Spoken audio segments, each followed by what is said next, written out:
निकला कर ख्याल किया कर, फजर गौर से समझिएगा ये बात, फजर बख्त बरकत का वक्त होता है। फजर बख्त और बरकत का वक्त होता है। उस वक्त उससे कोई तेरा बख्त और बरकत छीनेगा, हिफाजत किया कर। उसने कुछ कौन छीनेगा? उन्होंने कहा ये जिन्नाती शैतानी चीजें तो उससे तेरा बख्त और बरकत छीनेंगी। तो कहा इसका हल, कहा घर से मस्जिद तक आयतल कुर्सी पढ़ता जाया कर, 4 दफा आयतल कुर्सी पढ़ ले। और एक वाक्य है, तादाद नहीं है, बस आयतल कुर्सी पढ़ता जाया कर। मस्जिद से घर तक तेरा बख्त और बरकत को चीज छीनेगी। क्यों?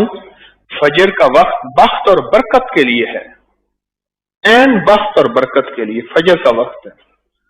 दुनिया का खुशकिस्मत इंसान है जिसको फजर का वक्त बख्त और बरकत के लिए मिल जाए। बदकिस्मत होगा जिससे फजर का वक्त बख्त और बरकत के लिए उससे बख्त और बरकत छिन जाए। ऐसे गया फरमाया कि मैं जब चलता था इससे पहले एहसास नहीं हुआ, जब मैं चला और आयतल कुर्सी पढ़ने लगा। बाज अल्लाह के ऐसे बंदे होते हैं जो साहिब नजर होते हैं, साहिब निगाह होते हैं।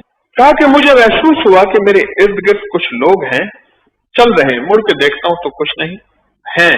और बाज़ औक़ात मुझे एक एहसास ये भी होता था, कुछ चीजें हैं मुझसे कुछ छीनना चाहती हैं पर छीन नहीं पाते। ये फजर का वक्त है।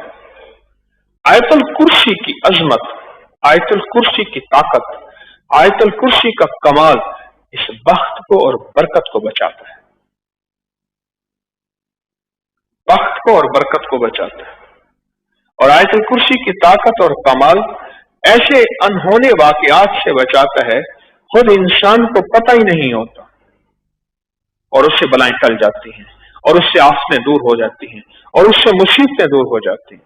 इंसान को पता ही नहीं होता, इंसान के गुमान और ख्याल में नहीं होता।